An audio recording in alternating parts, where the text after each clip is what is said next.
o mundo. Nós não somos dignos, nunca seremos dignos de receber tamanho amor, tamanho sacrifício, tamanha obediência. O Senhor se entregou por nós, amém? E eterna deve ser a nossa gratidão, tá certo? Então eu saúdo você, sua família, tá bom? Você que está entrando aí, talvez pela primeira vez em nosso canal, Deus te abençoe ricamente em nome de Jesus. E se você tiver uma Bíblia aí na sua casa, eu convido você para abrir a Bíblia, que é a palavra de Deus, amém? Continuaremos a ouvir a voz do nosso Deus. Continuaremos a ouvir a voz do poderoso, amém? Do poderoso Jesus. Êxodo capítulo 12, amém? Louvado seja o nome do Senhor. Deixa eu só ajeitar aqui. Amém, glória a Deus. Êxodo capítulo 12, nós vamos ler alguns versículos, amém? Desse capítulo. E eu convido você para nós meditarmos nessa noite sobre a Páscoa cristã, amém? A Páscoa cristã, nesse dia maravilhoso, como eu estava ali adorando ao Senhor, né? As meninas aqui dançando para a glória de Deus, o ministério de louvor aqui ministrando louvores lindos ao Senhor, tudo com tanta excelência, com tanto amor, porque Jesus merece, amém? Eu estava ali glorificando a Deus no meu lugar e agradecendo ao Senhor, amém? Então vamos abrir as nossas Bíblias no livro de Êxodo, capítulo 12, e nós leremos alguns versículos da palavra de Deus, e nós vamos aprender hoje mais um pouco sobre a verdadeira Páscoa, amém? Sobre a Páscoa cristã. Capítulo 12 de Êxodo, verso 1, eu acredito que você já abriu, diz assim: diz o Senhor a Moisés e a Arão na terra do Egito: este mês vos será o principal dos meses, será o primeiro mês do ano. Falai a toda a congregação de Israel, dizendo: aos 10 deste mês, cada um tomará para si um cordeiro, segundo a casa dos pais, um cordeiro para cada família. Mas se a família for pequena para um cordeiro, então convidará ele o seu vizinho mais próximo, conforme o número das almas, conforme o que cada um puder comer. Por aí calculareis quantos bastem para o cordeiro. Verso 5. O cordeiro será sem defeito, macho de 1 ano. Podereis tomar um cordeiro ou um cabrito. Verso 8. Naquela noite comerão a carne assada no fogo, com pães asmos e ervas amargas, e comerão. Verso 11 diz assim: desta maneira o comereis: lombos cingidos, sandálias nos pés e cajado na mão. Comê-lo-eis à pressa, é a Páscoa do Senhor. Verso 12. Porque naquela noite passarei pela terra do Egito e ferirei na terra do Egito todos os primogênitos, desde os homens até aos animais. Executarei juízo sobre todos os deuses do Egito. Eu sou o Senhor. O sangue vos será por sinal nas casas em que estiverdes. Quando eu vir o sangue, passarei por vós, e não haverá entre vós praga destruidora, quando eu ferir a terra do Egito. Este dia vos será por memorial, e os celebrareis como solenidade ao Senhor nas vossas gerações. O celebrareis por estatuto perpétuo. Verso 26.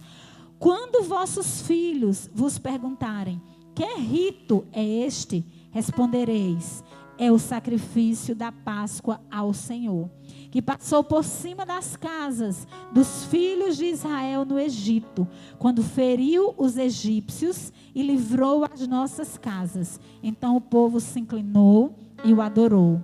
E foram aos filhos de Israel e fizeram isso, como o Senhor ordenara a Moisés. e a Arão. Assim fizeram. Amém? Pode sentar-se, nós já oramos.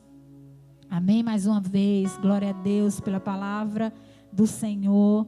Amém? Eu repito, hoje, domingo de Páscoa, né, que nós celebramos a ressurreição do Senhor. Nós não celebramos a morte, amém?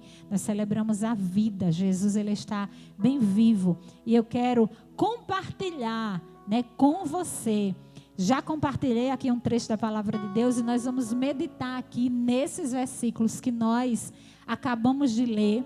E nós vamos aprender, né, sobre o verdadeiro sentido da Páscoa.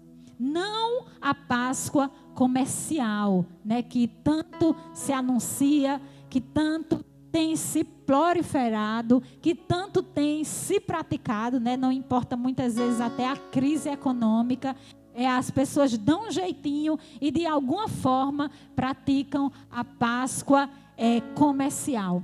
Mas nós vamos aprender aqui, né? E dentro desse trecho há um versículo tão sério, irmãos, que por mais que eu já tenha passado por ele em leituras bíblicas, né, anuais que a gente faz, eu não tinha prestado atenção como esse versículo me chamou a atenção no dia de hoje. Já já você vai saber qual é. Amém? Mas eu posso, né, perguntar para você, como se pergunta às nossas crianças, o que é a Páscoa para você? Né? De primeira, você pode me responder, a Páscoa é a morte e a ressurreição de Jesus. Eu acredito que ninguém mais vai responder que é o coelhinho de Páscoa, que é o ovinho de Páscoa, né? Eu acredito que ninguém mais vai responder assim. Você pode me responder, é a passagem, né, da morte para a vida. A Páscoa é a ressurreição de Jesus.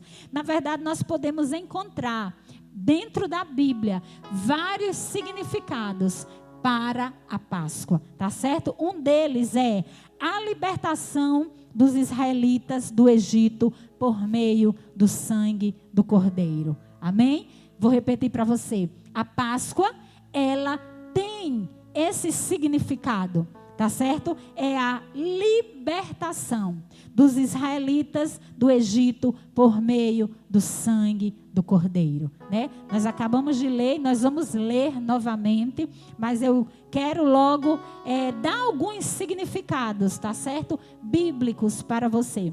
A Páscoa marca, ela não só marcou, tá certo? Mas ela marca um recomeço para as nossas vidas, assim como ela marcou também para o povo hebreu.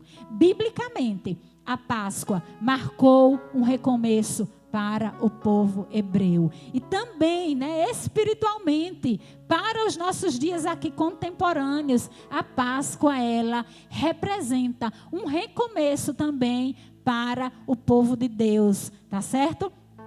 Páscoa é o que eu já falei, né, para você, que você pode me responder, é a passagem da morte para a vida, tá certo? O povo ali estava destinado à morte, né? E espiritualmente, biblicamente, toda a humanidade também estava destinada à morte eterna. E através do sangue do Cordeiro, que nós veremos daqui a pouco, o Senhor, ele nos permite, ele nos deu o direito de passarmos da morte para a vida. Páscoa, tá certo? Páscoa é Jesus. Eu não posso pensar em Páscoa cristã e não me lembrar da pessoa do Senhor Jesus Cristo. 1 Coríntios 5, 7b. Eu jamais esquecerei quando eu li esse versículo a primeira vez. Na minha opinião, não existe versículo, tá certo, que expresse mais o significado da Páscoa de forma assim, tão enfática como 1 Coríntios 5, 7b, que diz assim, pois Cristo. E aí, entre parênteses, está nossa Páscoa. Foi sacrificado por nós, né? Pois Cristo, vírgula, nossa Páscoa foi, vírgula, foi sacrificado por nós. Então, é muito claro, Cristo é a nossa Páscoa. Cristo é a Páscoa cristã. Cristo representa a Páscoa cristã. Amém?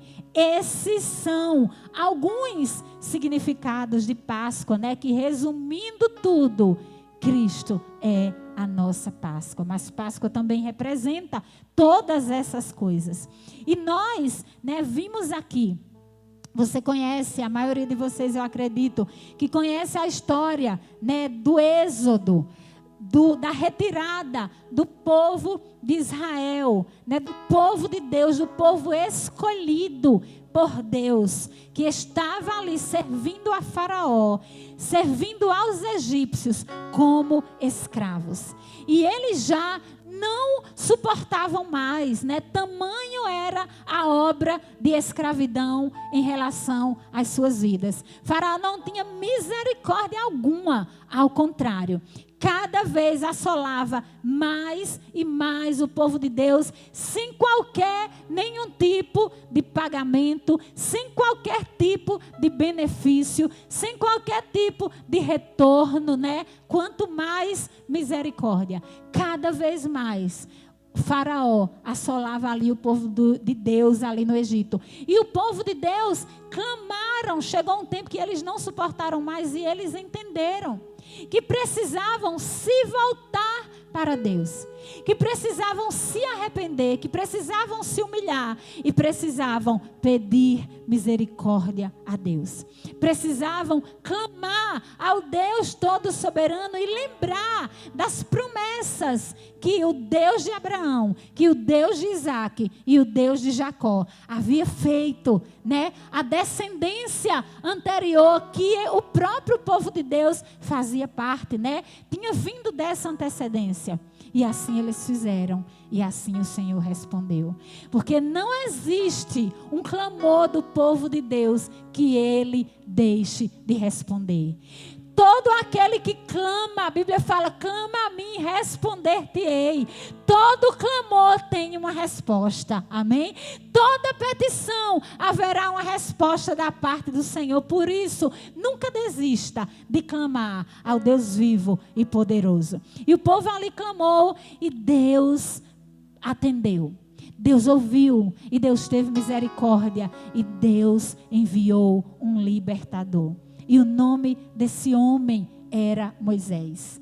E Moisés foi ali falar com o Faraó, né? Foi ali levar uma palavra profética da parte do Senhor. Foi ali ser usado como homem de Deus para dizer: Faraó, assim diz o Senhor, deixa o meu povo ir. Deixa o meu povo ir, me adorar. Eu tenho um lugar preparado para ele. Eu tenho algo preparado para ele. Deixa o meu povo ir e me adorar lá no lugar que eu tenho preparado. E assim, Faraó endureceu o coração. E você conhece, né? Essa história verídica. Veio a primeira praga, veio a segunda, veio a terceira, veio a sétima, veio a oitava, veio a nona. E causava muito estrago ali no Egito, mas o coração de Faraó era muito duro. O coração de Faraó estava obstinado a desobedecer a petição do Deus Todo-Poderoso, do Deus de Israel. E aí foi quando Deus falou com Moisés, que por causa do endurecimento de coração de Faraó, ia enviar a 10ª praga. E através daquela praga, Faraó ia deixar o povo ir, porque aquela praga seria a pior de todas as pragas que havia acontecido até então. E aquela 10ª praga seria a morte dos primogênitos. Cada primeiro filho de famílias egípcias iam morrer. O anjo da morte passaria ali sobre o Egito e entraria em cada casa, desde a casa mais simples até o palácio onde Faraó vivia. E o anjo da morte iria passar, ia tirar o fôlego de vida de cada primogênito. E aí, né, quando nós chegamos aqui na instituição da Páscoa, Não a Páscoa comercial, não a Páscoa inventada pelo homem, mas a verdadeira Páscoa. A Páscoa cristã, que nós estamos aprendendo, que nós estamos meditando, que nós estamos tendo aqui conhecimento, não só para nos enriquecer intelectualmente, mas para nós praticarmos da forma que Deus deseja que nós pratiquemos, que nós realizemos essa Páscoa. E aqui na instituição, o Senhor disse a Moisés e Arão, na terra do Egito, foi quando eu li para você, né? O verso 1 do capítulo 12. Aquela Páscoa teria, né? O verso 12, o Senhor disse a Moisés, lendo novamente, e a Arão, lá na terra do Egito, esse mês será o principal dos meses, será o primeiro mês do ano. Falai a toda a congregação de Israel, dizendo, aos 10 deste mês, cada um tomará para si um cordeiro. E aqui eu quero meditar com você sobre o primeiro ponto aqui. Aquele cordeiro, ele foi escolhido e ele foi examinado. Diferente do animal que pegaram como símbolo para a Páscoa comercial, que você sabe muito bem, os nossos filhos sabem mais ainda, que é o coelho. O coelho, não existe nada na Bíblia sobre o coelho. Se temos que pegar a simbologia de um animal para, né, representar o significado da Páscoa, de forma alguma será o coelho, e sim o cordeiro. Aprenda, se você não sabe. E todas as vezes que nós celebramos a Páscoa, ano após ano, e nós compreendemos, entendemos, sabemos que o animal não é o coelho e que o animal é o cordeiro, nós estaremos desobedecendo ao Senhor e à sua palavra, e nós estaremos alimentando uma Páscoa mentirosa, criada de forma comercial, com o intuito somente de obtenção de lucros, resultados financeiros e nenhum resultado espiritual. O cordeiro foi escolhido e examinado do versículo 1 ao 5. Nós podemos ver aqui, eu já li com você, mas eu quero ler novamente o versículo 5, que diz assim: o cordeiro será sem defeito, macho de 1 ano, podereis tomar um cordeiro ou um cabrito. O animal que eles pegariam ali para celebrar a Páscoa, para que eles fossem protegidos, guardados de tudo o que estava para acontecer. Eu já falei para você que um dos significados da Páscoa é a passagem da morte para a vida. É a libertação dos israelitas do Egito por meio do sangue do cordeiro. O que traria ali vida ao povo não seria o cordeiro vivo, mas seria o cordeiro morto. Porque o sangue do cordeiro protegeria as casas dos israelitas. Mas esse cordeiro, ele deveria ser escolhido e ele deveria ser examinado, como diz aqui, seria um cordeiro macho de 1 ano, seria sem defeito. Poderia ser um cordeiro ou um cabrito. E aí nós entendemos, fazendo uma analogia à pessoa do Senhor Jesus Cristo, porque eu também falei aqui na introdução dessa mensagem, que o maior significado da Páscoa é Jesus. 1 Pedro 5:7b, pois Cristo, nossa Páscoa, foi sacrificado por nós. E sendo Jesus a nossa Páscoa, Ele é o Cordeiro de Deus. E assim como no passado, lá no Êxodo, Quando foi estabelecida, determinada a primeira Páscoa no meio do povo de Deus israelita. Depois de tantos anos, Cristo veio para ser o Cordeiro de Deus sem defeito. O Cordeiro foi escolhido e examinado. O Cordeiro devia ser examinado pelas famílias. Macho não poderia ser fêmea. De 1 ano nem podia ser menos, nem podia ser mais. Os requisitos eram criteriosos. Eles deveriam ser examinados. Poderia ser um cordeiro ou um cabrito. E eu quero lhe dizer nessa noite que Jesus preencheu todos esses requisitos como o Cordeiro de Deus. Sabe por quê? Aquele cordeiro animal, lá do Êxodo, ele não tinha defeito. Indo para Jesus, o cordeiro, o homem que deveria ser entregue, para que através do derramamento de sangue houvesse remissão de pecados. Esse cordeiro não podia ter pecado. O defeito era o pecado. E Jesus não conheceu o pecado. 2 Coríntios 5:21 diz: Jesus não conheceu o pecado. Jesus preencheu todos os requisitos exigidos dessa vez, né, naquele tempo, quando instituída ali a primeira Páscoa, exigidos por Deus, anunciados a Moisés e a Arão. Jesus não conheceu pecado. Jesus não cometeu pecado, nem dolo algum se achou em sua boca. 1 Pedro 2:22.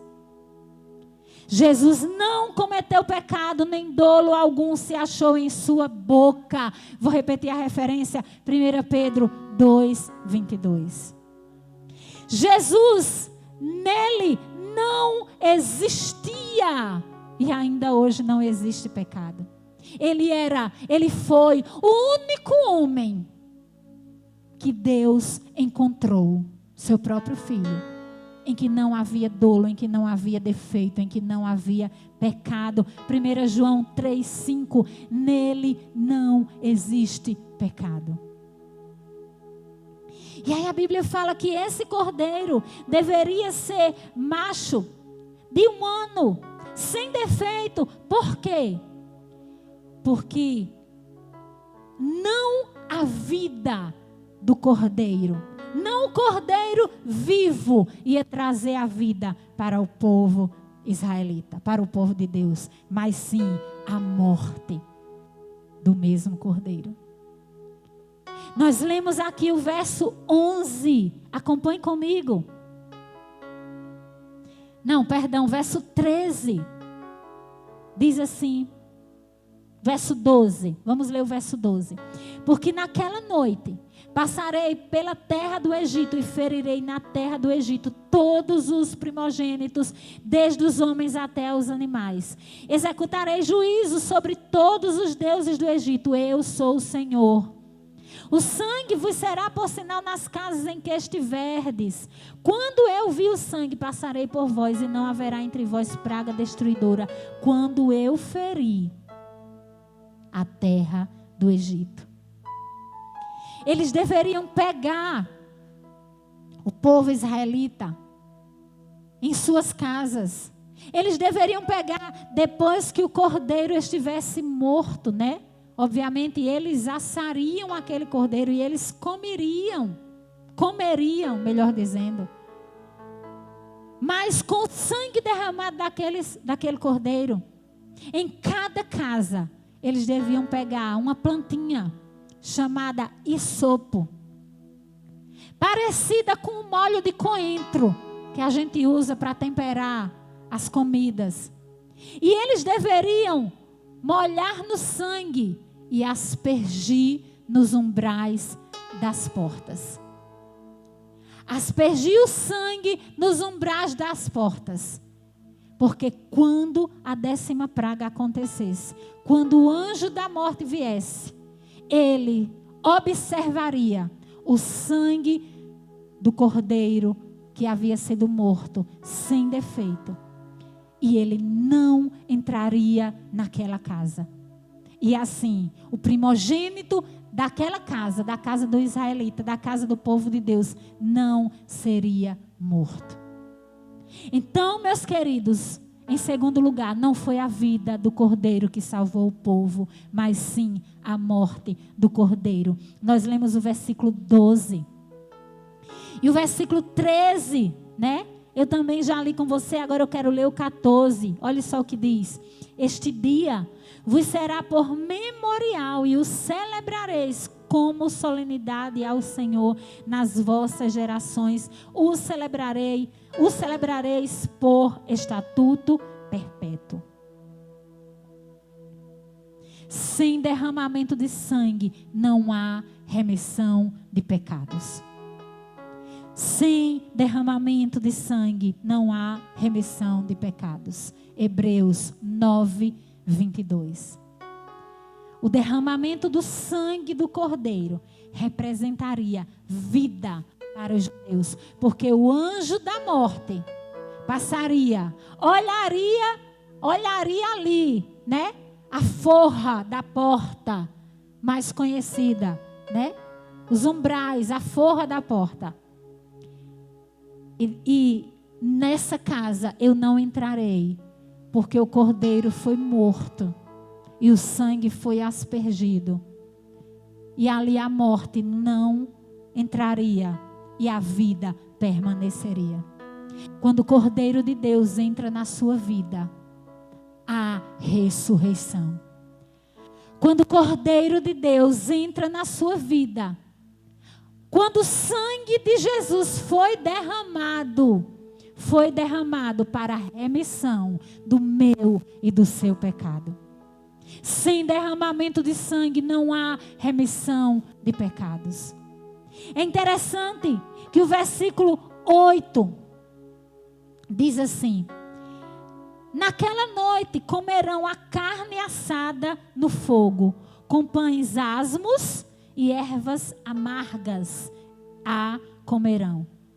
A Bíblia não fala que naquela noite nós iríamos comer, né, ovo de Páscoa. Não que você e eu não possamos comer ovo que não é de Páscoa, é ovo de chocolate. Esse não é o significado da Páscoa. A Bíblia não fala que na mesa dos cristãos deveria estar repleta de ovo de Páscoa. Se nós fôssemos aqui, hoje me deu muita vontade de celebrar a Páscoa dessa forma, biblicamente. Me sentar assim na minha casa, né? Hoje não dá mais tempo, mas o próximo ano, permitindo Deus, nós estarmos com vida e o arrebatamento não acontecer daqui para lá. Me deu muita vontade de sentar a minha família, os meus filhos, e colocar literalmente o que a Bíblia fala: pão. Alguma erva amarga existe sim. Algo amargo, como rúcula, espinafre, que você possa colocar na boca, e eu vou te falar o significado da erva amarga para os judeus, os israelitas nesse tempo. E ainda o cordeiro, para nós nos lembrarmos espiritualmente. Você pensa que essa refeição que simbolizou a Páscoa, que representa a Páscoa, que significa a Páscoa, foi uma refeição porque era só gostosa, só saborosa, feita com os melhores ingredientes daquela época? Estaremos enganados se pensarmos assim. Os 3 itens dessa refeição teve um significado espiritual. E ele deve ter um significado espiritual para nós também, povo de Deus, povo cristão, nos dias de hoje. Pararmos, reunirmos nós e nossa família e meditarmos sobre o verdadeiro significado da Páscoa cristã. O cordeiro O que é que representava o cordeiro? Cristo, nosso alimento. A jornada seria longa para os israelitas? Sim. Seria muito longa. E eles precisavam se alimentar. Naquela noite, eles já sairiam as famílias de casa.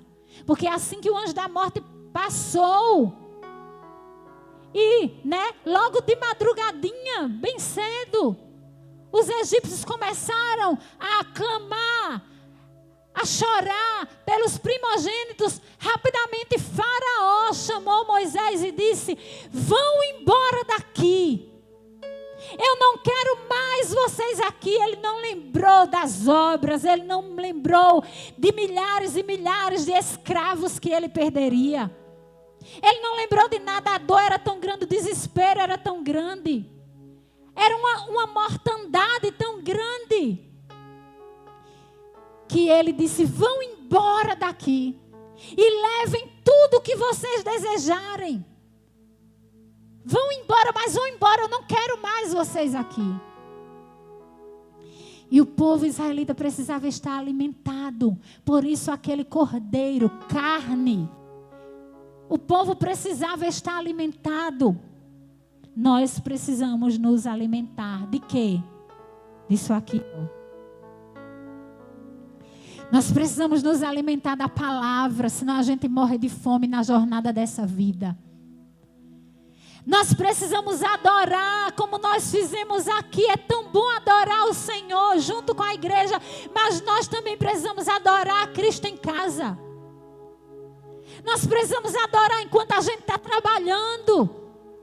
Nós precisamos adorar, seja com sonzinhos, seja com a oração, seja de qualquer forma. A adoração nos fortalece. A palavra de Deus é um alimento para nós. Nós precisamos alimentar o nosso espírito. Quem tem que morrer de fome é a nossa carne. A Bíblia diz: nem só de pão viverá o homem, mas de toda palavra que sai da boca de Deus. A nossa jornada aqui nessa terra é longa. Se nós não nos alimentarmos do cordeiro, nós vamos morrer de fome espiritualmente. E certamente iremos perecer nessa terra. De tanta mazela, de tanto ódio, de tanta dor, de tanta enfermidade. O povo precisava se fortalecer. Por que as ervas amargas? Eu quero lhe explicar o porquê. Eu também aprendi. As ervas amargas. Ao experimentar ervas amargas, os hebreus deviam se lembrar de seus anos de escravidão no Egito e não mais desejar voltar. Eu como espinafre porque é bom para a saúde. Mas quando eu coloco lá em casa, cada um faz a cara mais feia do que o outro. Porque o negócio é amargo. Eu como porque, como o pastor diz, sou igual uma coelha.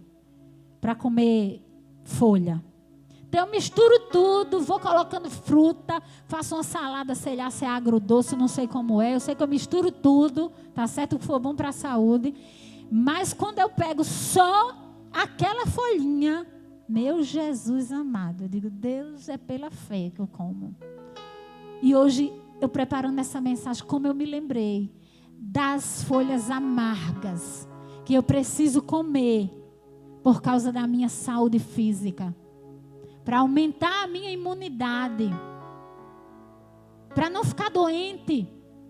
Aquele povo precisava comer aquela erva amarga ali naquela noite, no meio daquela carne saborosa, para se lembrar do sofrimento que eles tinham vivido como escravo no Egito. Mas aquele povo ainda foi tão teimoso que quando estava lá no deserto, eles ficavam se lembrando das cebolas lá do Egito. E não vamos julgar o povo não, porque muitas vezes nós somos iguais a eles. Somos ou não somos? De vez em quando, um filho de Deus diz assim: vou dar uma voltinha lá no Egito. Aí, dá um saltinho assim lá no Egito, De vez em quando, uma filha de Deus, vou dar uma escorregadinha lá no Egito enquanto Jesus não vem.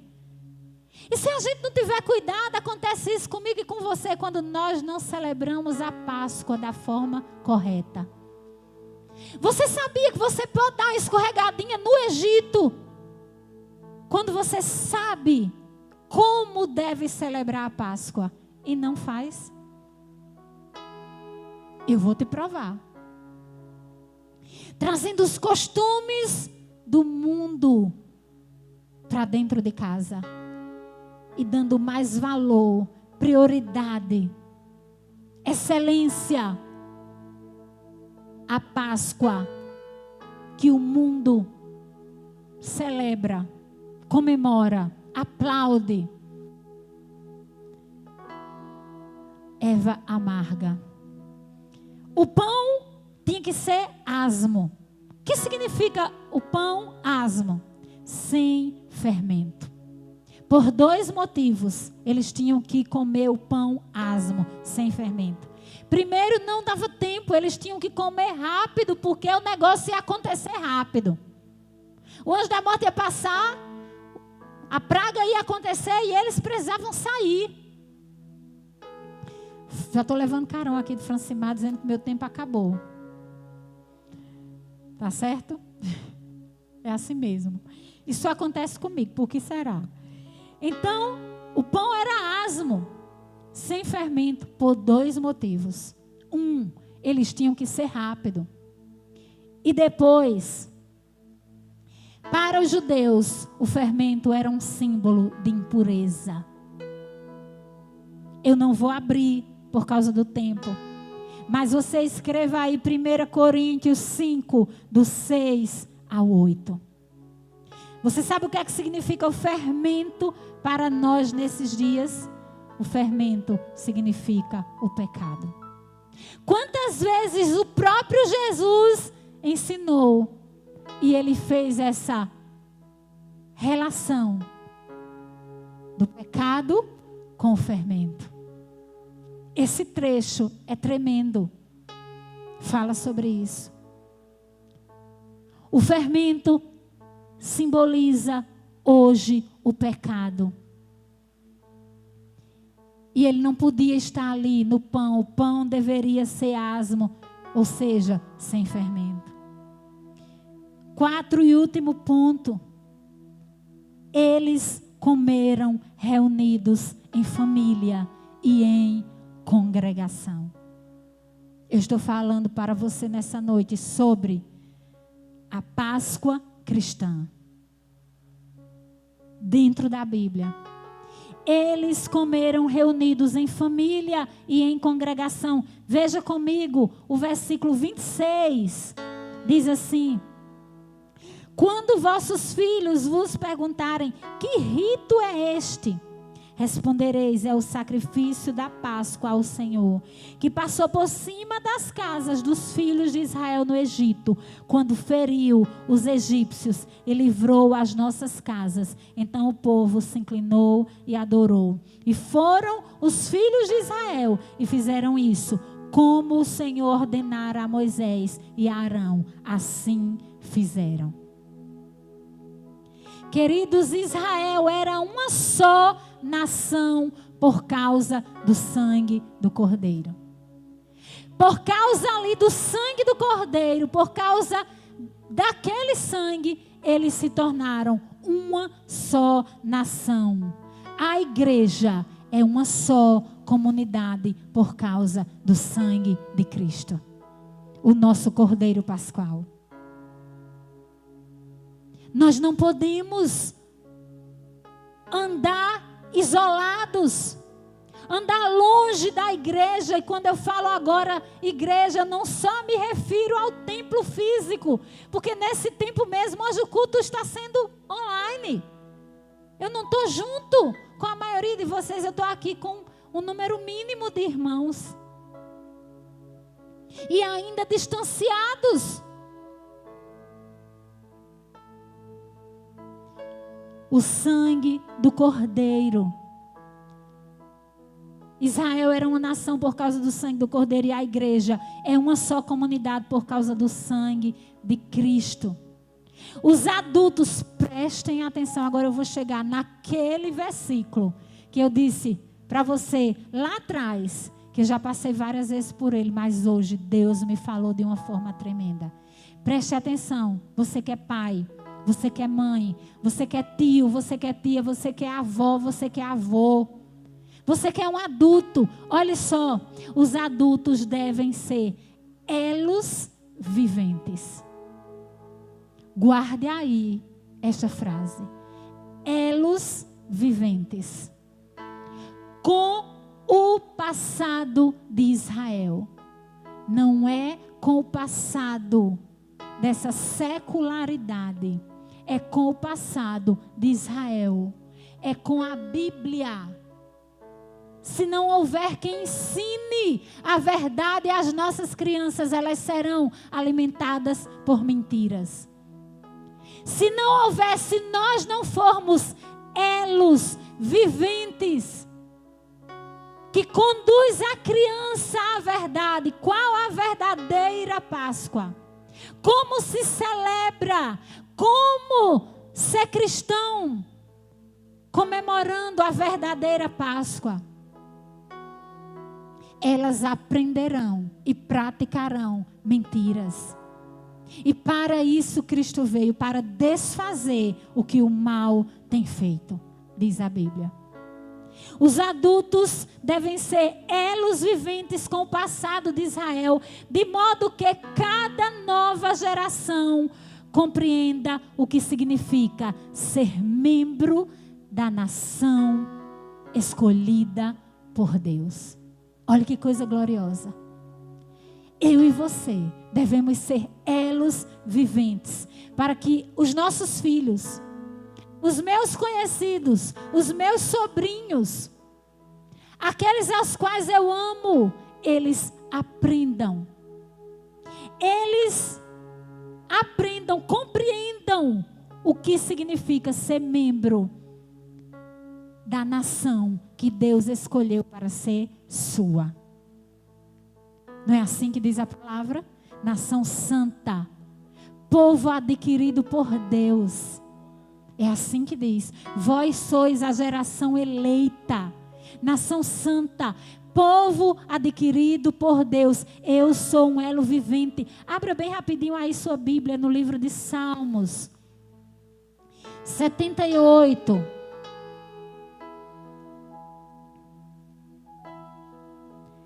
Salmo 78. Olha o que é que diz a palavra. Do versículo 1 ao versículo 7. Diz assim: escutai, povo meu, a minha lei. Prestai ouvidos às palavras da minha boca. Abrirei os lábios em parábolas e publicarei enigmas dos tempos antigos. O que ouvimos e aprendemos, o que nos contaram nossos pais, não o encobriremos a seus filhos. Contaremos à vindoura geração os louvores do Senhor e o seu poder e as maravilhas que Ele fez. Ele estabeleceu um testemunho em Jacó e instituiu uma lei em Israel. Queridos, existe a maneira certa de celebrar a Páscoa. A Páscoa cristã. Aquilo que Deus instituiu. E ordenou aos nossos pais que os transmitissem a seus filhos. Elos viventes.